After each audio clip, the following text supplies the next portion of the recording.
Bonne année 2026, meilleurs vœux, meilleurs souhaits, la santé et tout le tralala comme on le fait chaque année. Aujourd'hui on se retrouve pour la première vidéo de 2026, une vidéo que j'ai envie de faire depuis longtemps, une vidéo anecdote. Alors j'en avais déjà fait dans le passé, ma première vidéo de ma chaîne, enfin la première vidéo de ma chaîne c'était une vidéo anecdote. Malheureusement elle est non répertoriée aujourd'hui parce que j'assume pas. Alors déjà bonjour, je vous ai pas dit salut, j'espère que vous passez une bonne matinée, soirée, après-midi, je ne sais pas quand vous regarderez cette vidéo, voilà. Donc moi en tout cas ça... Et aussi parce que dans cette vidéo qui est mieux produite, mieux montée, je vais re-raconter des anecdotes que j'avais racontées dans la première. C'est parti. Alors cette première anecdote, elle date quand même d'il y a un petit moment. Elle date quand j'étais en 5ème je crois. En 5ème, perso j'étais demi-pensionnaire et à part le jeudi, j'allais manger chez moi. Donc ça veut dire que je prenais le bus, je rentrais chez moi, etc. Vous connaissez. Et donc là c'est un jeudi comme les autres, hein. Je finis, je vais pour prendre le bus et je monte dans le bus. Franchement rien d'anormal, hein, mais je vois une dame assez âgée qui me fixe. Franchement je fais pas plus attention, hein, et je monte dans le bus comme si de rien n'était. J'avais ma petite musique dans les oreilles, mes petits AirPods, je monte, j'y vais tranquille. Je scanne mon billet, je check le chauffeur, comment ça va frérot, je vais m'asseoir et je me pose pour regarder une petite vidéo YouTube. Donc le trajet se passe, ça avance, je vois que la dame est toujours dans le bus, je commence... rien faire parce que concrètement elle m'a rien fait, juste elle me regarde et franchement je m'en bats un peu de chier. Donc ça avance, le trajet avance, on se rapproche de plus en plus de chez moi et je vois que cette dame me fixe toujours. Donc franchement je m'en fous en fait, hein, techniquement je m'en fous, mais tu vois il y a un truc qui s'allume dans ma tête en mode c'est bizarre. Parce qu'elle est montée au même arrêt que moi, et j'ai l'impression qu'elle descend au même arrêt que moi. Mais après, c'est tout à fait possible, parce que dans mon quartier, il n'y a que des vieux. Donc il y a possibilité qu'elle descende au même endroit que moi. On arrive à mon arrêt, je dis stop, hop, je descends, je dis au revoir au chauffeur, et la dame descend en même temps que moi. Je fais, bon, ok, d'accord, peut-être qu'elle va chez elle, je la connais pas, même si je connais pas mal de gens du quartier, elle, je la connais pas. Peut-être qu'elle a emménagé il y a pas longtemps, ou que je l'ai jamais vue, tout simplement. Et donc j'avance, je vais vers chez moi, et c'était pas vers chez moi, c'était vers chez mes grands-parents, parce qu'ils habitent à côté de chez moi. Mais donc j'avance et je vois que cette dame me suit toujours. Comment ça tu me suis, Sorette? Je connais toutes les personnes autour de chez mes grands-parents et de chez moi. Comment ça tu me suis? Je te connais pas. Et donc elle me suit et je me dis putain, mais c'est où elle me kiffe, elle veut mon snap, ou c'est qu'elle me veut autre chose. Et donc je commence un peu à paniquer, tu vois. Mais j'ai toujours mes écouteurs et tout, je fais l'air de rien, mais je commence un peu à stresser, tu vois. Je me dis Et donc je me dis, à la prochaine intersection, je tourne à gauche. C'est pas vers chez mes grands-parents, mais je m'en fous, je tourne à gauche. Et on verra bien ce qui se passe. Prochaine intersection, je tourne à gauche, la dame me suit. Ok, là tu forces. On appelle ça de l'harcèlement de rue. Je sais que tu veux mon numéro et que j'étais beau gosse à cette époque-là, mais c'est bon. Putain, j'ai un humour vraiment de con. Donc je tourne et elle me suit. Je commence à vraiment paniquer et je me fais ok, c'est peut-être une coïncidence. Et à la prochaine intersection, je prends à droite et ça fait un tour complet de mon quartier. Et donc je me dis, si là vraiment elle prend à droite avec moi, c'est qu'elle me suit. Parce que techniquement, on est déjà passé devant ses maisons. Donc je prends à droite et elle me suit toujours. J'étais à deux doigts de me retourner et de lui faire Sorette, qu'est-ce que tu veux en fait? Sauf que j'ai perdu le chemin, hein. J'ai tracé chez mes grands-parents. Et si vous voulez, mes grands-parents ils sont à un sort de coin de rue, c'est-à-dire qu'on tourne et il y a un peu leur maison, si vous voyez ce que je veux dire. Allez, ferme ta gueule! Donc on arrive à cette intersection, ce croisement, et dès que je tourne, vu qu'elle était un peu derrière moi, je sprint. Oh, je crois que j'ai fait le plus gros sprint de toute ma vie. J'arrive devant le portail, clac, clac, clac, et je tourne, machin, je rentre, et je ferme. Et je me fais, mais attends, pour être sûr qu'elle me suit, je vais regarder où elle est. Donc, tu vois, je passe la tête un peu devant le portail, et je vois qu'elle est toujours là. Elle m'a perdu, et elle cherche, comme ça, en mode... Je vous jure, c'était vraiment sa tête. Et elle me cherche, en mode, elle m'a perdu, tu vois, elle a perdu sa proie. Moi, je me fais, putain, je stresse de fou, mais je commence, tu vois, enfin, je regarde encore, tu vois. C'est par curiosité, parce que autant, qu'est-ce qu'elle va faire après? Et là, genre il y a un ice contact de même pas 0,5 secondes et elle sprint devant le portail. Je me chie dessus en fait. c'est vraiment la derme. Et du coup, je me baisse, tu vois, pour pas qu'elle me voie. Et je vois sa tête au-dessus du portail. Je fais, c'est fini là. Elle va démonter le portail à coups de lance-roquettes. On est dans Fortnite. Donc elle regarde et tout, et elle s'en va. Ok, d'accord. Moi, je rentre chez mes grands-parents, je mange. La semaine prochaine, je reprends le bus. Mais il n'y a pas cette dame-là, tu vois. Et je me dis, bon, c'était peut-être quelqu'un, je sais pas... franchement, je me repose pas plus la question. Mais quand même, quand je monte dans le bus, tu vois, je me stresse un peu, tu vois, je me chie un peu dessus. Et donc le bus avance, et au prochain arrêt, qui monte?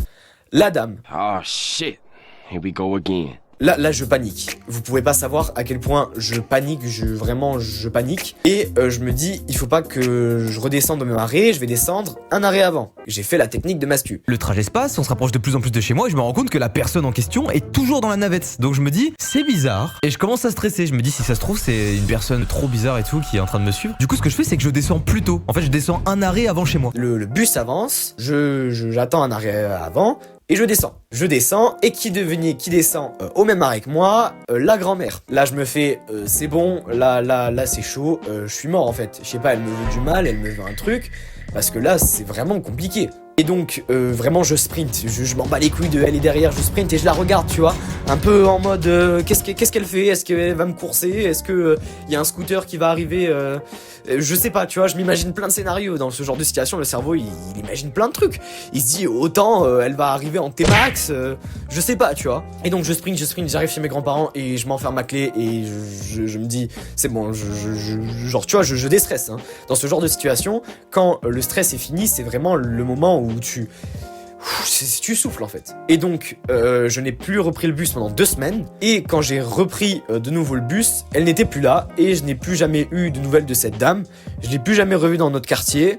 Je l'ai plus jamais revue tout court en fait. Et je me dis, qu'est-ce qu'elle voulait cette personne? Je sais pas, autant elle me voulait du mal, elle voulait me voler, elle voulait me raquette, je sais pas, autant elle voulait me kidnapper, tu vois, on sait pas. Mais je me dis que c'était quand même genre dangereux, tu vois. Elle aurait pu passer à l'action, faire un truc. Donc voilà, pour cette première anecdote, j'ai failli me faire kidnapper. Mais bref, on est parti pour la prochaine anecdote. Alors cette anecdote, elle est très récente, parce qu'elle s'est déroulée il y a 2 semaines. C'était au lycée, parce que pour ceux qui savent pas, je suis lycéen, et on est jeudi, et je rentre en français, parce que j'ai français le jeudi, voilà, vous vous en battez les couilles de cette information, ça va pas changer votre vie, mais le jeudi, j'ai 1 heure de français, je rentre avec un pote qu'on va appeler Olivier. Olivier, c'est vraiment mon meilleur pote de classe, franchement, on se met tout le temps à côté, on discute, on s'entraide, des fois on se donne les réponses, machin truc. Et donc on s'installe à notre place habituelle et tout, et devant nous, il y a un bon pote à nous qu'on va appeler, j'ai pas d'inspi, Nathan, on va l'appeler Nathan. Donc Nathan se place devant nous on est derrière et tout machin. Tout le monde commence un peu à s'installer, un cours classique. Le prof, déjà prof très sympa, monsieur je vous kiffe, si vous regardez la vidéo, on sait jamais. Donc on s'installe et là d'un coup on va entendre cette sonnerie. Hello Moto. Pour ceux qui auraient de QI et qui l'auraient pas reconnu, c'est la sonnerie de Motorola, la sonnerie classique du Motorola, comme Nokia a sa Nokia Tunes. Donc on entend cette sonnerie et on se dit bah il y a qu'une personne qui a un Motorola dans cette classe et tout le monde le sait, c'est Nathan. Et d'un coup il commence à chercher, tu vois, dans sa veste, ses poches, où il a pu mettre son téléphone, et je vous jure la sonnerie, elle est super forte. Et donc il cherche, et là il sort son téléphone et il répond. Faut savoir qu'on était en cours, hein. Il répond, il se lève, je vous jure, un bond magistral, je vais vous le remimer. Il saute vraiment comme ça, déjà ça nous fait mourir de rire, et le pire c'est qu'il répond au téléphone. C'est-à-dire que on est en cours de français, et le prof, bon il est super lax, il va rien dire. Bon on sait pas en fait, parce que ça s'est jamais arrivé ce genre de situation. Et donc il répond, et genre il commence à sortir tu vois, et on se dit mais il a pété un plomb ou quoi? Qu'est-ce qu'il a Nathan? Avec Olivier on se regarde et on se dit mais il est fou en fait. Et là, il a une sorte de lucidité et il se retourne vers le prof et il dit est-ce que je peux répondre monsieur, est-ce que je peux sortir? Et là, le prof totalement estomaqué, je vous jure, le prof était vraiment comme ça.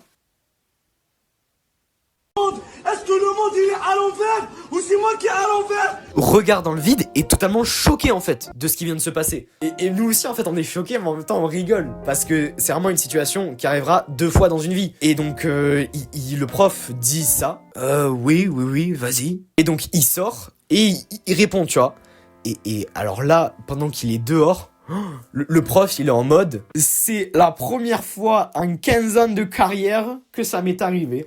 Un élève qui répond au téléphone pendant mon cours. Spoiler, il parle pas du cul comme ça, hein. C'est juste moi qui lui ai mis un petit accent de merde. J'adore mettre des accents. Et donc vraiment, pendant qu'il est au téléphone, ça le vanne un peu, mais d'un côté, tu vois, on se remet de nos émotions. Et il y a tout le monde qui rigole. C'est parce que d'un côté, c'est très drôle. Et de l'autre, tu vois, ça fait un peu... Enfin, je sais pas, c'est étrange à expliquer. Et après, il rentre, le prof toujours sous le choc. Et il nous dit à Olivier et moi, c'était mon daron, et si je lui répondais pas, j'allais me faire défoncer. On connaît, hein, 2 appels manqués du daron et tu dors dans la cave. Et en fait, il nous dit que c'est parce que il avait installé un jeu sur sa tablette et que sur la tablette prêtée par la région, il avait un contrôle parental et que du coup, il avait installé un jeu pour jouer en cours. C'est pas bien, Nathan. Il va falloir que tu arrêtes ce genre de choses pour jouer en cours. Sauf que son père, il l'avait vu et il l'a appelé. Bref, la situation était extrêmement drôle à vivre. J'espère que vous vous reconnaîtrez, Nathan et Olivier, même si c'est pas vos vrais prénoms. Je pense que vous vous reconnaîtrez. Mais bref, on est parti pour la prochaine anecdote. Alors cette anecdote, elle est aussi très récente parce qu'elle s'est passée un jour après l'anecdote de Olivier et Nathan.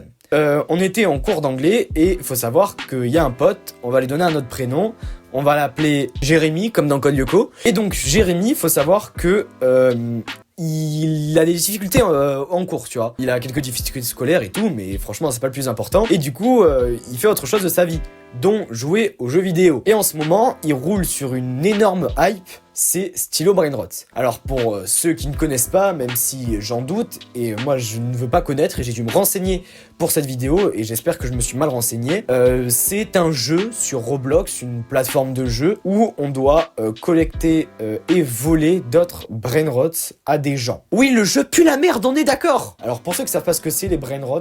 En gros, Brainrot, ça veut dire cerveau pourri. Et apparemment, ce truc vient tout droit d'Italie, et c'est pour ça que souvent les vidéos Brainrot sont en italien. Ballerina cappuccina. Mi mi mi mi. Ouais, je suis pas fier de ça. Et non seulement ces vidéos sont incohérentes, mais les propos qui sont tenus sont parfois problématiques. On a par exemple celui qui blasphème les religions. Trallallero trallallà. Codio e qua là. Ou bien même, on a lui. Bombardiro crocodilo. Un fottuto alligatore volante che vola e bomba bambini a Gaza e in Palestina. Et donc ce fameux Jérémy, il roule sur la hype des Brainrots pour vendre des Brainrots sur ce jeu Roblox. Et je ne savais pas qu'on pouvait faire ça. Je l'ai appris, mais en fait, il poste des annonces, tu sais, sur eBay, machin et tout. C'est comme un peu comme les comptes Fortnite. En fait, il vend des trucs dans un jeu. Et quand il me dit qu'il vend ça 70 balles, franchement, j'ai envie de me lancer dans le business. Mais bref, donc il me dit que il a un compte et qu'il tryhard le jeu justement pour gagner de l'argent et qu'il fait ça avec un pote. Et ce pote, il est lui-même dans le lycée. Et donc, on est en cours d'anglais et Jérémy, au lieu de taffer, il discute avec son pote de son fameux business. Il discute et il écoute des vocaux, déjà pas très discrets. Et il nous dit, ouais, il y a mon pote avec qui je fais le business Brainrot, là, je sais pas trop quoi. Il est allé porter plainte à la CPE. Hey yo, what the fuck? Attends, quoi? Et par rapport à quoi? Et il nous explique que son pote, à Jérémy, il avait pas cours, donc il était dehors, que quelqu'un du lycée lui avait volé un Brainrot. Et donc, il est allé à la CPE porter plainte. Enfin, pas porter plainte, mais il est allé le dire à la CPE. On se rend compte de la connerie et dans le monde dans lequel on vit, il est allé porter plainte. Allez, ferme ta gueule! Parce qu'on lui a volé quelque chose dans un jeu destiné aux enfants. J'ai pas les mots, je vous jure, j'ai pas les mots, tu vois. Je comprends pas. Bref, donc, on a eu le fin mot de l'histoire, c'est vrai. Il est vraiment allé chez la CPE pour lui dire qu'on lui avait volé machin dans le jeu. La CPE l'a pas du tout pris au sérieux, elle a dit mais c'est totalement stupide. Ce que tu me racontes là, c'est pas du tout par rapport au lycée, donc j'en ai rien à foutre. Clairement, elle était à deux doigts de lui dire comme ça. Et donc lui, il a été pris pour un con et finalement, il a pas eu son Brainrot. Oh, dommage, hein. Anecdote suivante. Alors cette anecdote, elle date de quand j'étais en 4e. Alors pour ceux qui le savent, en 4e, il y a un programme d'SVT très important, c'est la puberté et la reproduction. Je suis démonétisé.